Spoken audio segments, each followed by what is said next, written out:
ఓం సమర్థ సద్గురు సాయినాథ్ మహారాజ్కి జై. ఓం సాయిరామ్. మన బాబా కుటుంబ సభ్యులందరికీ నమస్తే అండి. హాయ్ ఫ్రెండ్స్, మీ అందరిపైన షిరిడి సాయినాథుని ఆశీస్సులు ఉండాలని, మీరు ఎప్పుడూ సంతోషంగా ఉండాలని మనస్ఫూర్తిగా బాబా గారిని కోరుకుంటున్నానండి.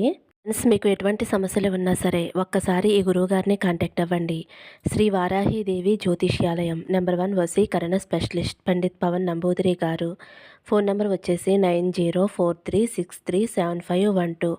మీ సమస్య ఏదైనా సరే, విద్య, ఉద్యోగం, వ్యాపారం, పెళ్ళి, భార్యాభర్తల మధ్య గొడవలు, అత్తాకోడల మధ్య గొడవలు, ప్రేమించి మోసపోవటం, ధనం నిలకడ లేకపోవటం, ఇలా ఎటువంటి సమస్యలు ఉన్నా సరే ఆ సమస్యకు తగిన పూజలు చేసి గురువుగారు 24 గంటల్లో పరిష్కారం చూపిస్తారండి. ఈరోజు వీడియోలో మన బాబాగారి సందేశం అండి. మన బాబాగారు ఏమంటున్నారంటే, తల్లి, నీ ముందుకి విభూతిని అలాగే కొబ్బరికాయని తీసుకువచ్చానమ్మా. నన్ను స్మరిస్తూ వీటిలో ఒకటి తాకు. నువ్వు ఎదురు చూసి శుభవార్త వింటావు తల్లి అని అయితే మన బాబాగారు మనందరి కోసం చాలా అంటే చాలా చక్కటి సందేశం తీసుకువచ్చారండి. మరి మన బాబాగారు ఇలా ఎందుకు చెబుతున్నారో బాబాగారి మాటల్లోనే తెలుసుకుందాము. చిన్న రిక్వెస్ట్ అండి, మన వీడియోస్కి అయితే ఒక చిన్న లైక్ ఇవ్వండి. ఫస్ట్ టైం చూసేవారైతే మన బాబా భక్తి ఛానల్ తప్పకుండా సబ్స్క్రైబ్ చేసుకోండి ఫ్రెండ్స్. థంబ్నెయిల్ చూశారు కదండి, మీరైతే బాబాగారు విభూతి కానీ కొబ్బరికాయ కానీ తాకండి. బాబాగారు ఏం చెప్పబోతున్నారో ఆయన మాటల్లోనే తెలుసుకోండి. ముందుగా అయితే బాబాగారు విభూదండి. విభూతి తాకిన నా బిడ్డ ఎవరైతే ఉన్నారో, తల్లి, రేపు నీ కోసం ఒక అద్భుతం ఎదురు చూస్తూ ఉంది. నీకోసమే శుభవార్త తీసుకువచ్చానమ్మా. ఈ లోకమే ఇంతే తల్లి. ఈరోజు ఉన్నట్టు రేపు ఉండదు. ప్రతి క్షణమూ కూడా మంచిదేనమ్మా. నీకు ఏమీ మంచి జరగటం లేదు అని నా దగ్గర చెప్పుకుంటున్నావు కదమ్మా. ఇక నా జీవితం ముగిసిపోయింది అని అనుకుంటున్నావు కదమ్మా. ఏమీ కాదు తల్లి. నీ జీవితంలో ఏమైనా జరగవచ్చు. ఇప్పటి వరకు జరిగినవే మళ్ళీ జరుగుతాయి అనేది ఏదీ లేదమ్మా. క్షణం కూడా ఆశ్చర్యకాలంగా ఉంటుంది. ఒక సందర్భంలో ఉన్నట్టు మరొక సందర్భంలో ఉండదమ్మా. రోజుల క్రితం నువ్వు ఎంత సంతోషంగా ఉన్నావో చెప్పు. ఏ దిగులు బాధలు లేకుండా ఎంతో సంతోషంగా, ఎంతో స్వేచ్ఛగా హాయిగా ఉన్నావు. జీవితం గురించి ఎలాంటి అవగాహన లేకుండా, ఏ విషయమో కూడా మనసులో పెట్టుకోకుండా ఎంతో స్వచ్ఛమైన మనసుతో ఉండేదానివి. ఇప్పుడు కొన్నిటి గురించి పరిగెడుతూ ఉంటున్నావు. సీతాకోకచిలుకలా ఎగురుతూ వాటి కోసం ఆరాటపడుతున్నావు. గడిచిన సంతోషాన్ని మర్చిపోయి వచ్చిన సమస్యలను ఎలా ఎదుర్కోవాలి, వాటిని ఎలా ఎదుర్కోవాలి అని క్షణక్షణమో కూడా నీ జీవితం ఒక పరీక్షలా మారిపోయిందమ్మా. ఎన్నో ఆలోచనలు, ఎన్నో సందేహాలు. ఇది ఎలా చేద్దాం? సమస్యను దాటడానికి ఏమి చెయ్యాలి? ఈ కష్టాన్ని దాటడం ఎలా? సదా వీటి గురించి ఆలోచిస్తూ పదే పదే వీటి గురించి మదన పడటం వలన ఆరోగ్యం మీదకి తెచ్చుకుంటున్నావమ్మా. కొన్ని రోజుల క్రితం దేని గురించి కూడా ఆలోచించిన దానివి. ఈ కుటుంబం, బాధ్యతలు, పనులు, వీటితోటి సతమతమైపోతున్నావు కదా తల్లి. బాధ్యతలు నీ తల మీద బరువుగా ఉంటుంది. ఎప్పుడైనా ఆలోచించావా అమ్మా?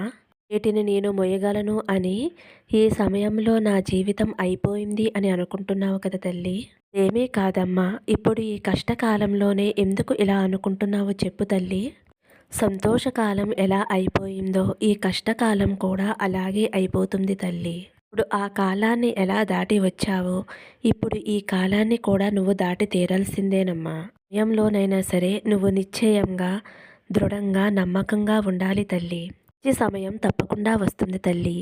ఎందుకంటే ఏదీ కూడా స్థిరం కాదమ్మా. పాతది నీకు ఆశ్చర్యాన్ని గురిచేస్తుంది అని తెలుసుకో. ఒక అద్భుతం జరుగుతుంది అని గుర్తుంచుకో.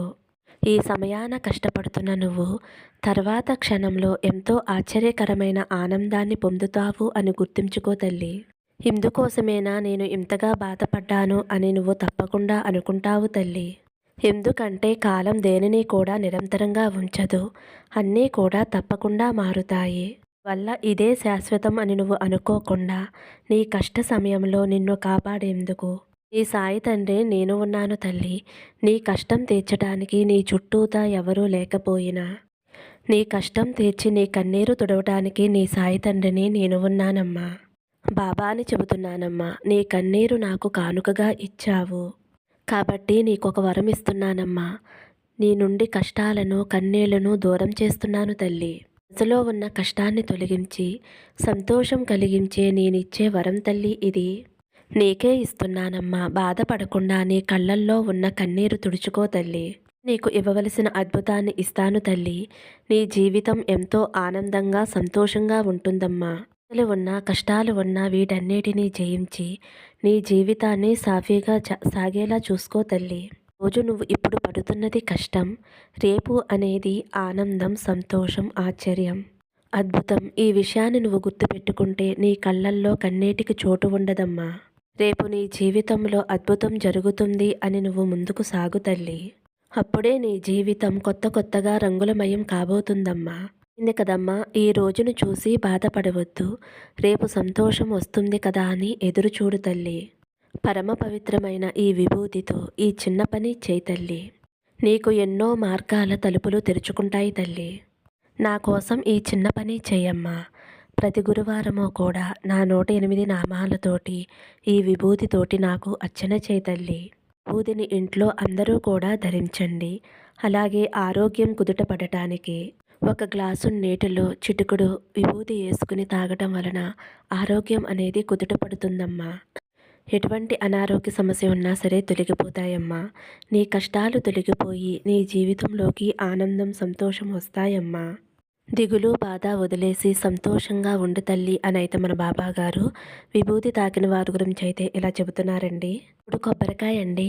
కొబ్బరికాయ తాకిన నా బిడ్డ ఎవరైతే ఉన్నారో తల్లి, ఎప్పుడెప్పుడా అని నువ్వు ఎదురు చూసే నీ కోరిక నువ్వు తట్టే సమయం ఆసన్నమైందమ్మా. నేను చెప్పేది నా మీద నమ్మకంతో శ్రద్ధగా విను తల్లి. ఎంతగానో ఎదురు చూస్తున్న వార్త ఇందులో దాగి ఉంది. అందుకు ఎంతో సమయం లేదు. నీ కష్టాలన్నీ కూడా చెదిరిపోతాయి. ఇక నిన్ను ఆపేవారు ఎవరూ లేరమ్మా. నీకు మేలు చేయాలి అని నీ బాబా తండ్రిని నేను సంకల్పించుకున్నాను. నీ మనసుని అస్సలు కష్టపెట్టుకోవద్దు. నీ బాబా మాటగా నేను చెబుతున్నాను తల్లి. నీకు అవమానం జరిగిన చోటే నీకు మర్యాదలు జరిగేలా చేస్తాను. ఎవరైతే నిన్ను నీ పరిస్థితిని హేళన చేస్తున్నారో వారే నీకు పాదసేవ చేసేందుకు పోటీ పడేలా నీ బాబా తండ్రిని చేయబోతున్నాను. చూస్తూ ఉండు తల్లి, కాలం ఎలా మారిపోతుందో. నేను ఒంటరిని, నాకు ఎవరూ లేరు అని బాధపడుతూ ఉన్నావు. నేను నీకు తోడుగా ఉన్నాను అనే సంగతి మర్చిపోయావా తల్లి? ఇంక నీకు వేరే వారి సంగతి గురించి ఎందుకమ్మా? నీకు ఏదైనా సరే కష్టమైనా నష్టమైనా నాతో చెప్పుకో తల్లి. నీకు ఏదో ఒక రూపంలో సూచనలు తెలియచేస్తూ ఉంటాను. అది నువ్వు గమనిస్తూ ఉండాలమ్మా. నీకు సంతోషం కలిగించే వార్త కోసం ఎప్పుడు బాబా అని అడుగుతూ ఉన్నావు కదమ్మా. బాధ నాకు తెలుస్తుందమ్మా. నీ మనసులో నువ్వు ఎంత బాధపడుతున్నావో నాకు అర్థమవుతుంది తల్లి. త్వరలోనే నీ సమస్యలన్నీ సమసిపోయి నీ కోరిక నీ ఇంటి తలుపు తట్టబోతుంది తల్లి. నలుగురిలోనూ నువ్వు ఉన్నతంగా కనిపించే రోజులు అతి త్వరలోనే ఉన్నాయి. నువ్వు ప్రతిరోజు కూడా మనసులో దిగులు పడుతూ బాధపడుతూ ఉన్నావు. ఎందుకు బాబా నాకు ఈ కష్టకాలం? సాయం చేసేవారు ఎవ్వరూ లేరు. నువ్వు కూడా నా పరిస్థితి చూసి నవ్వుకుంటున్నావా బాబా అని నువ్వు అడిగే ఆ ప్రశ్నకు నీకు ఏ విధంగా జవాబు ఇవ్వాలా అని నాకు అంతుచిక్కటం లేదు తల్లి. ఎప్పుడైనా సరే నా బిడ్డలు బాధతో ఉంటే నేను సంతోషంగా ఉండలేను. బిడ్డల సంతోషమే కదా నాకు కావలసింది. నువ్వు నా బిడ్డవి తల్లి. బాధలు తీర్చడానికి వచ్చాను. నీ పిలుపు కోసం ఎదురు చూస్తూ ఉన్నానమ్మా. కల్మషం లేని మనసు ఏది వచ్చినా కూడా తట్టుకోలేవు. సమస్య వచ్చినా కూడా బాబా నువ్వు నాకు ఇది చేశావు అని చెప్పుకొని ఎంతో సంతోషంగా ఉంటావు. ఏ చిన్న బాధ వచ్చినా సరే బాబా ఎందుకు నాకు ఈ కష్టం వచ్చింది అని బాధపడతావు. భగవంతుడు కొన్నిసార్లు కొన్ని ఆటలు ఆడుతాడు. అవన్నీ కూడా నీ మంచి కోసమే తల్లి. అనేటటువంటి మాటలు ఎప్పుడూ కూడా తప్పు కావు. ఇది కేవలం నీ ఓపికకు మాత్రమే పరీక్ష. నీకు కావలసిన కోరిక తప్పకుండా నెరవేరుస్తానమ్మా. నీ కుటుంబ అవసరాలన్నీ కూడా నాకు తెలుసు తల్లి. నీ కూడా నేను సమకూర్చి ఉంచాను. త్వరలోనే అవన్నీ కూడా నీ దగ్గరికి చేరబోతున్నాయి తల్లి. ఉండవలసిన జీవితాన్ని ఎందుకు చేతులారా నాశనం చేసుకుంటున్నారు? వాటి కష్టాన్ని కూడా తట్టుకోలేకపోతే జీవితంలో ఎలా పోరాడుతారు? అంతా కూడా నీ కుటుంబం కోసమే కదమ్మా. వారి జీవితం ఎలా ఉంటుందో, భవిష్యత్తును ఇస్తారో, అసలు వారికంటూ భవిష్యత్తు ఉంటుందా బాబా అని ప్రతినిత్యము కూడా నన్ను అడుగుతూ ఉన్నావు కదమ్మా. అలాగే నా కుటుంబ అవసరాలకి ధనం వచ్చేలా చేయి బాబా అని అడుగుతున్నావు కదమ్మా. అస్సలు దిగులు పడవద్దు తల్లి. నీకు ఆ వరం ఇవ్వటానికే ఈరోజు నీ ముందుకు వచ్చాను. నీకు ఏమి కావాలో నాతో చెప్పు. తప్పకుండా వాటిని నీకు అందిస్తాను. తండ్రి వలె చెబుతున్నాను బిడ్డ. ఈ సంవత్సరంలో నువ్వు కోరుకున్నవన్నీ జరుగుతాయి. సత్యం తల్లి. నువ్వు కోరుకున్నటువంటి ధనం నీ దగ్గరికి రాబోతుంది. నేను నీ కష్టాన్ని చూసి చెలించిపోయి నేను నీ ఇంటి ముందే ఉన్నానమ్మా. సంతోషంగా నన్ను నీ ఇంటికి ఆహ్వానించు తల్లి. గురువారం వచ్చినప్పుడు నువ్వు తప్పకుండా నా ఆలయానికి రా తల్లి. అక్కడ ఉండేటటువంటి ప్రశాంతత వలన నీ మనసుకి ప్రశాంతత కలుగుతుంది. అలాగే కొబ్బరికాయతోటి ఈ చిన్న పని చెయ్యమ్మా. నీ కోరిక అతి త్వరగా నెరవేరుతుందమ్మా. ఏమిటి బాబా అని అనుకుంటున్నావు కదమ్మా. అది చాలా చిన్న ఉపాయమమ్మా. గురువారం రోజున నా ఆలయానికి వచ్చి ఒక ఎండు కొబ్బరికాయ తీసుకుని చుట్టూ 11 ప్రదక్షిణలు చేసి ఆ కొబ్బరికాయని దునిలో వేసేసే తల్లి. నువ్వు ఏదైతే కోరిక కోరుకుంటున్నావో ఆ కోరిక తీరిపోతుంది. నీకు ఎటువంటి కష్టం వచ్చిందో ఆ కష్టం తీరిపోతుంది. ఎలాంటి సమస్యలున్నా సరే కొబ్బరికాయ కాలిపోయినట్లు ఆ సమస్యలు కష్టాలు కాలిపోతాయి తల్లి. నువ్వు మర్చిపోకుండా నా ఆలయానికి వచ్చినప్పుడు దునిలో కొబ్బరికాయ వేయి తల్లి. బాబా తండ్రినే చెబుతున్నాను, ఎట్టి పరిస్థితుల్లోనూ మర్చిపోకు. త్వరగా నువ్వు అనుకున్న పనులన్నీ నెరవేరుతాయమ్మా. ఇలా చేయటం వలన నీకు మంచి జరుగుతుంది.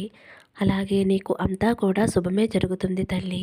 ధైర్యంగా ఉండు అని అయితే మన బాబాగారు కొబ్బరికాయ తాగిన వారి గురించి అయితే ఇలా చెబుతున్నారండి. మరి ఈ సందేశం మీ అందరికీ నచ్చింది అనుకుంటున్నాను ఫ్రెండ్స్. నచ్చితే ఒక చిన్న లైక్ ఇవ్వండి.